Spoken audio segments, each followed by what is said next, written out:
All right. Where's my book? Так оно будет. This is the podcast in English made by a person who barely speaks English. That's the concept. My name is Dan. I am a stand-up comedian from Russia. When Russia invaded Ukraine, I left my country and I started my career all over.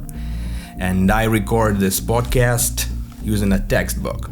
Every comedian needs a podcast to better connect with the audience and to sell ads for ZipRecruiter or for BetterHelp. And I thought that I would record my own podcast when I speak English better, but right now I feel like the world is ending. And by the end of 2024, there will be no people to record a podcast for. We will need a podcast for cockroaches and red mutants. And at least I know a little of English, and I don't know any red language. On top of that, my father died when he was 32. That's entertaining. My father died when he was 32 and I'm 35, and I feel like every day could be the last one. So if I want to record a podcast, I should do it now, because tomorrow my heart will also stop working. So shit, that's sad. Anyways, I decided to record this podcast with my current level of English, and I want to improve my English with the next episodes. So it's better for you to watch several episodes and see me getting better at speaking English. As a screenwriter, I enjoy this possibility because it gives me a kind of a dramatic arc. And also I started jogging in the morning, so there will be some physical transformation, so please follow and see me improving. Another reason to start a podcast when you don't really speak the language is the fact of my immigration, because when you are an immigrant, you feel like you should do something, because when you live in your home country, when you're kind of a young person, you feel like you have all the time in the world. You can postpone your dreams, you can do it later, but when you leave your country and you don't feel that protection from your social services, from your family, from your friends, you feel like you are mortal, your time is limited and you have to do something. That is why a lot of couples from Russia that left the country in 2022, they got married in Georgia, because like you feel how close the death is and you wanna live and you wanna create something. A lot of married couples that left Russia, they got divorced,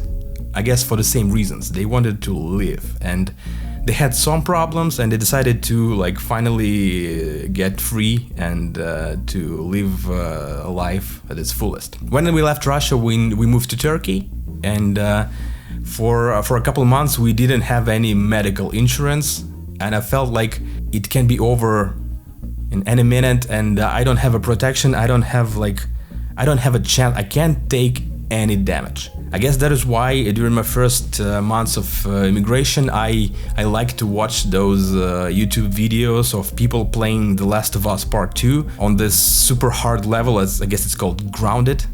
It's when you have to like kill a bunch of people and dogs, and you can't take any damage. Like when you take a damage, the game's over. And I like those videos because I felt like it's perfect metaphor for my first months of immigration.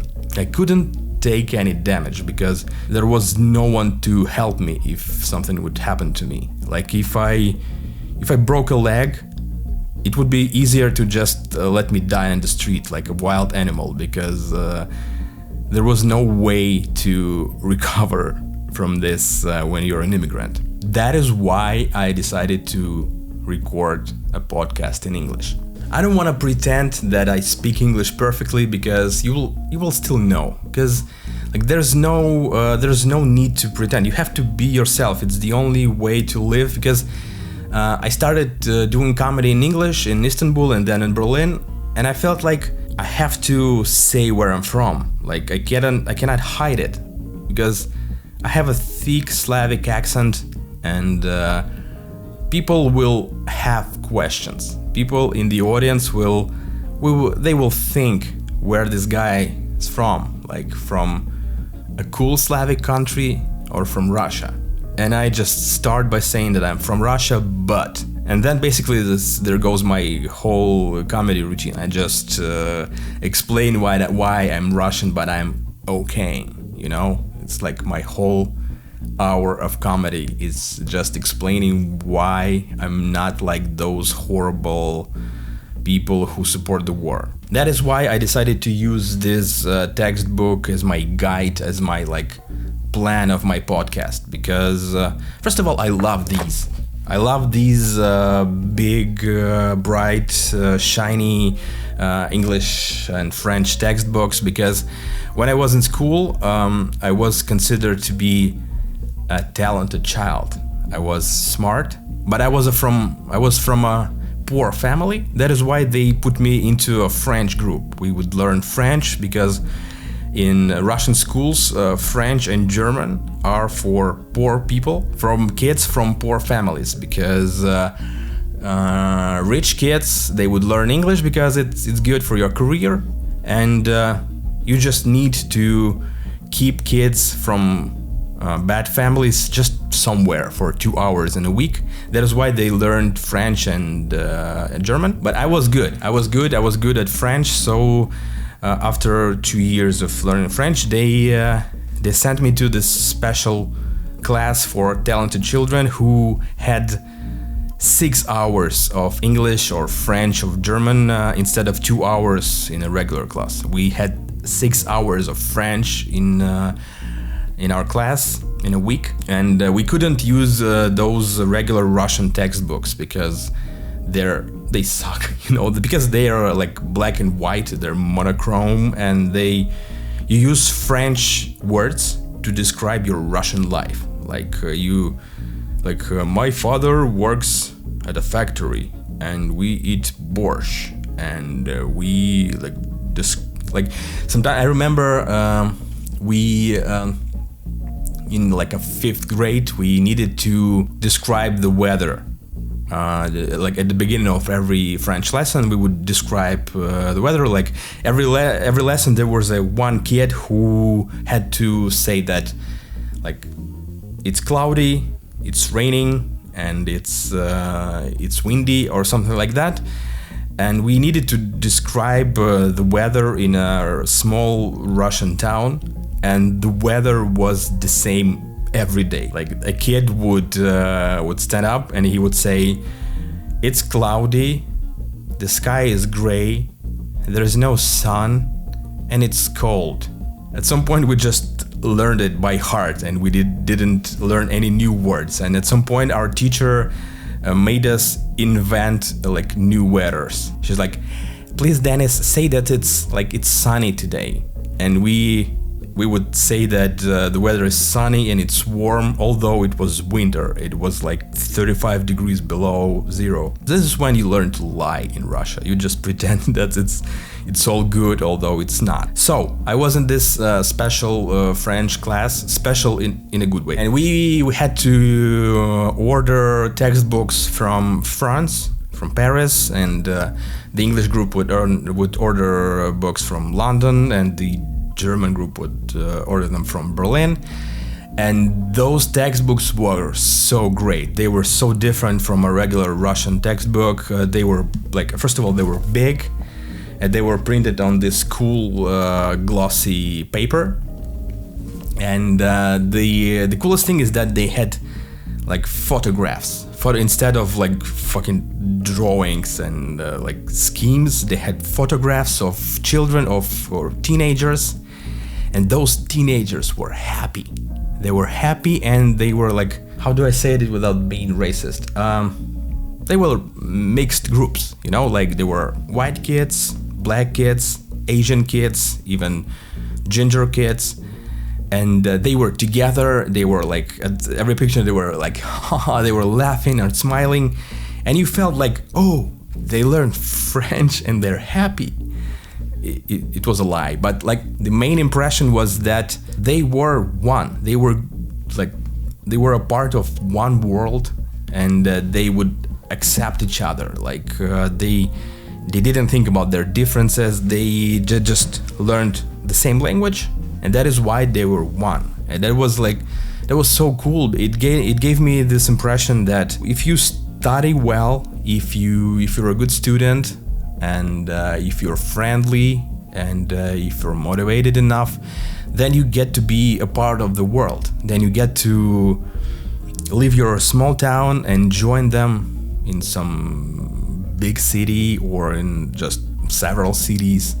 And that was my mindset from this moment till 2022. And we were still like kids, so we didn't see that Russia started to drift away from the world. Because when the Soviet Union collapsed, Russia tried to be a part of the world. It opened the borders. It tried to be democratic and stuff like that. But it's in 1999, Vladimir Putin rose to power, and for some reason he was frustrated with the West, and he started to drift away. He started to eliminate democracy, eliminate journalism, stuff like that. It was weird that you felt that Russia is drifting away, but you had this mindset of being a part of the world, being like international. I felt like if I were a good professional in my if I were a good screenwriter, a good comedian, I would get a chance to join those cool kids in Paris, in Berlin, in New York. I kept living like this, although everything in Russia like showed me that it's not true. That's your destiny is to stay in Russia and to be a part of this lying propaganda machine. If you want to be in showbiz, you have to be a part of this big lie. So yeah, but I kept dreaming, and there was a big group of creative professionals. I moved to Moscow, and we were like thousands of people, did great job, and they would think about joining like the international group of creative people. We would just wait for Putin to die, and then we would be a part of the world. And that was true, because in 2021 we wrote the pilot for an animated sitcom, and we pitched it to Netflix, and they liked it. And for a while we would discuss releasing our sitcom on Netflix. We would talk to like the European Netflix division in Poland. They really liked our pilot. They would comment on our jokes, that they were funny. In 2022 it was over. Russia began the invasion in February 24th, and I guess it was February 27th. Guys from Netflix called us, and they said that we like you, but your country. And by April, I left Russia, and I still had my mindset of being international. But of course, in 2022, it was like hard to feel the right to be a part of the world, because I felt like everyone hated me. We moved to Turkey, and for the first couple of weeks, we thought that everybody would hate us. If they knew that we were Russian, if they saw our passports, they would hate us. And after a while, I found this friend, a Turkish comedian, and one day we just hang out, and I'm like, I'm afraid that people would hate me for my Russian passport. And he goes, what? No. Why would anyone hate you for your passport? You're not Syrian. And I realized that the world is full of hatred, and not everybody hates me, because people have other people to hate, and you have to be in line. You have to do something exceptional to deserve their hatred. So these textbooks are a lie, because those kids, white, Asian, and black kids, don't really hang out together. When they're kids, they do hang out, but when they're grown up, they grow into being racist and nationalists and stuff like that. I can't change myself. I still have this mindset that I can be a part of the world. I guess you have to be delusional to do anything, because it's crazy to do comedy in a language that is not your own language, because you can't really be perfect and you can't really feel those nuance of the language. But I still do it, and after like a year and a half of doing it, I have an hour of comedy and it kind of works. So I feel like I will just be delusional, and it's better to be delusional and believe that the world can be a better place and there's a place for me, than to just give up. I don't want to give up. So I think that in every episode I will just use those questions from this textbook to tell you something about myself, about the world, about my country, about Germany and stuff like that, because these are good, because they give you space to think, because they have questions. And it's always interesting, because I know like English teachers who work with the adults, and they are always horrified. They always say that they deserve more money for that. Because when you work with kids, I worked with kids for a while, they just answer questions. They say that like, I live in this city, I like apples. But for some reason, when adults learn English or any other language, they fucking turn every lesson into a therapy session. Like they give answers that are way too deep and sad that a teacher expects. And all the teachers that I know, they say that they should charge their students for therapy, which is way more expensive than just English lessons. So I'm gonna read some questions from this textbook, and I will give you answers that are a little bit deeper than a book called English Conversation Premium 3rd Edition suggests. Exercise 1.3. Do you work 24/7? Yes. No. I sleep and sometimes I scroll through TikTok, but I feel like the rest of my time is filled with work, because I'm an immigrant and I have to, first of all, I have to work to just keep myself afloat, and the rest of the time I have to work to like deal with the German bureaucracy, because it should be a full-time job to just fucking read those letters from those German officials, and you always have to work as an immigrant. Like if you left your country for bad reasons, not to just like have more opportunities, but if there was a chance for you to go to prison in your home country and you left it, you just work to avoid reading news about your home country and like just thinking about your home country. I just hide in work to avoid thinking about my home country, because it's so terrible that you just need to like write jokes or to like look at an Excel spreadsheet. You just do whatever it takes to avoid thinking about life.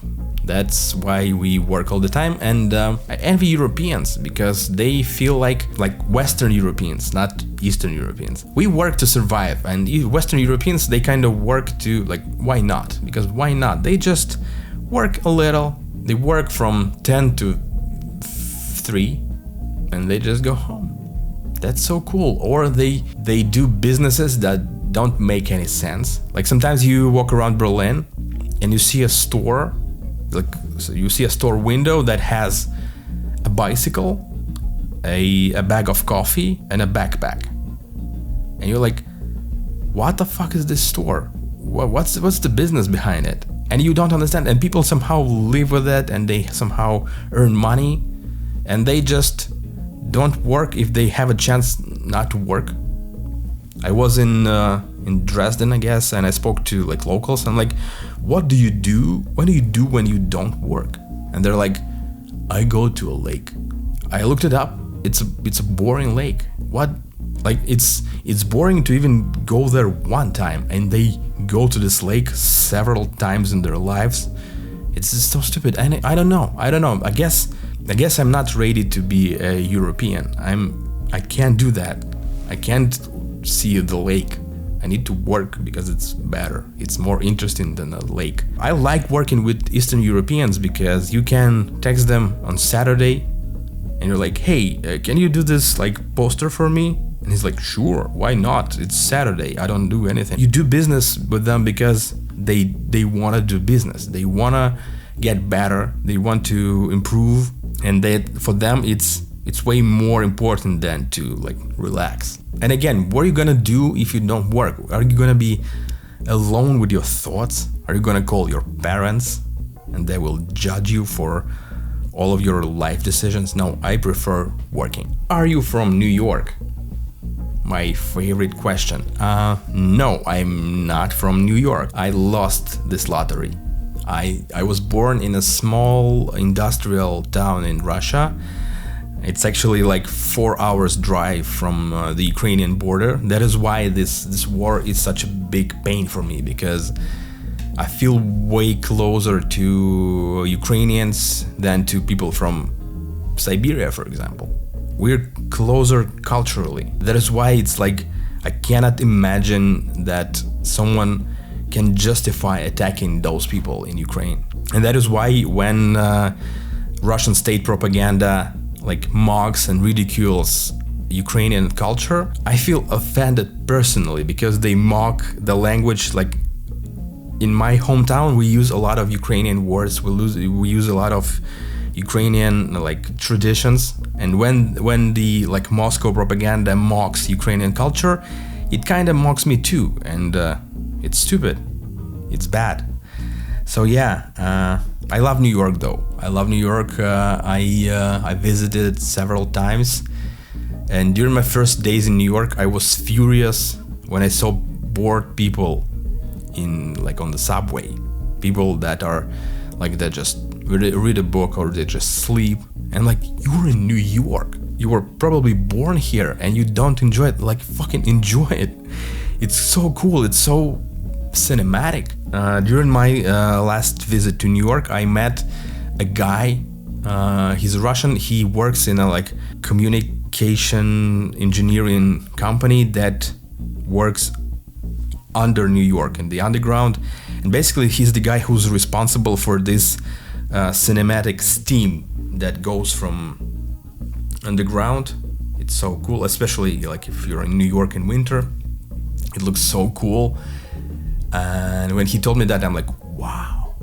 And like, I know that like it's steam and it's like it's a boring job. They try to fix this old communications underneath in New York, but it's so cool. It's like the part of the pop culture, and like, wow, this is so cool. And he's like, yeah, that is cool. Last time I was in New York, I spent like 10 days there, and I started seeing like the real city behind this like Times Square facade, because my hotel was near this ferry station, and I had to go from these touristy places to the station, and I would see like happy tourists leaving the train, and only like the New Yorkers would stay in the train. And sometimes this is so sad. Sometimes I would see I saw a guy who was asleep in the train while standing. He stood and he was asleep, and he had this backpack that was almost like torn into parts, and you could see the insides of the backpack, and you could see like a dirty jar. There was some food in it. You could see like some old book, and you realize that this guy has no money to buy a new backpack or to like fix this one. He's so poor. He lives from paycheck to paycheck, and he's obviously unhappy, and he's obviously close to madness. And you realize that if you move to New York, like if I move to New York as a comedian, chances are that I will not become a Louis C.K. or Mike Birbiglia type of like successful comedian who performs in Comedy Cellar. Chances are that I will become this guy with a torn backpack and unhappy and almost insane. I don't want that, and I want to ruin New York for me, so I decided to avoid it for a while. And I also recently read Matthew Perry autobiography, and I realized that they shot all the Friends episodes, all 10 seasons of Friends in Los Angeles, because this is where they shoot stuff, and they would only use like stock videos of New York, and then they would shoot everything else in Los Angeles. And I fell in love with New York while watching Friends, which is shot in Los Angeles. My whole life is a lie. Do your parents live in Los Angeles? No. My parents, as I said, my dad died in 1998, and my mom still lives in Zheleznogorsk with my grandma. I would be very surprised if they lived in Los Angeles and they just flew to Zheleznogorsk to give birth to me, to make me a Russian citizen. No, obviously they were Russian and they live there, and that's kind of sad. That is why I'm doing a lot of comedy. I record this podcast, and in like 20 minutes I have to run to do a spot in a comedy club, because I avoid reality. Because when you stop running, when you stop making jokes, you start to think about your future. You start to think, will I ever go home again? Will I ever see my grandma? She's 86 and she's like not well, and I said too much about the war and about Vladimir Putin, so I'm gonna get in trouble if I return home. So if I need to go to a funeral, will I be able to do that? I'm not sure, and I don't want to think about it. That is why I'm like, jokes. I write jokes, I perform jokes, I record jokes, I edit them, just because it's not thinking about life. Are you a student? Thank God, no. Thank God I know what I want to do in my life. I'm a comedian. I want to improve as a comedian. I want to get better. I want to finally learn English and be good at English comedy. It's like it narrows down your whole life to like one or two things. And when you're a student, you don't know what you want from your life. You don't know who you are. And if I left country while being a student, it would ruin me, because when you don't know where you're gonna live, when you don't know how you're gonna earn money, and you don't know who you are, I guess it's horrifying. Like if you left country and you're like 19, I feel so sorry for you. I send you all of my love and support. It must be horrifying. Is your best friend studying English? No, that's another source of pain for me, because he also lives in Zheleznogorsk, in my hometown, and he's not even considering learning English and leaving country. He's ready to spend his whole life in this city, and he's a cool guy. He's smart. He's sweet. He's cool, but he's there, and I don't know where I'm gonna see him again, and I don't know if I'm gonna see him again. But it's cool though to have a friend there. He sends me pictures, like, it's like Russia invaded Ukraine, and it's all it has all the symbols, like this letter Z. It's they put it everywhere to make everybody think that everybody supports the war, so they put the Z and V's everywhere. They make huge letters of plastic and they put it everywhere so everybody could see them.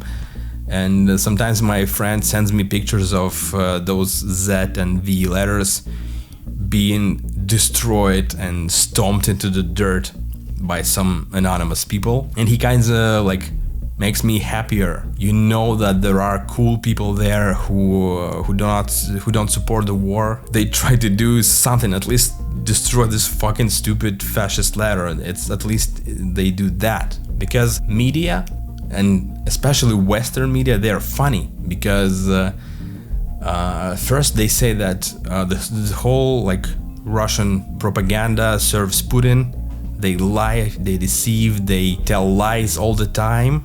And then when they show like the results of the election, and they're like, yeah, see, everybody in Russia supports fascism. No, like it's not everybody. They just show you the image and you fall for these narratives. And I love the fact that my friend is there and he kind of shows me that not everything is bad. I guess it's the most optimistic that I will ever be tonight, so I guess it's a good ending for the pilot podcast. Thank you for listening. I tried really hard. I know that I made a lot of mistakes, so feel free to quote them in the comment section and let me know what I should improve to see me doing better in the second episode. Please follow me on YouTube, on Spotify, and every app where you get your podcast. Please leave a review and leave a comment, and God bless you. Thank you.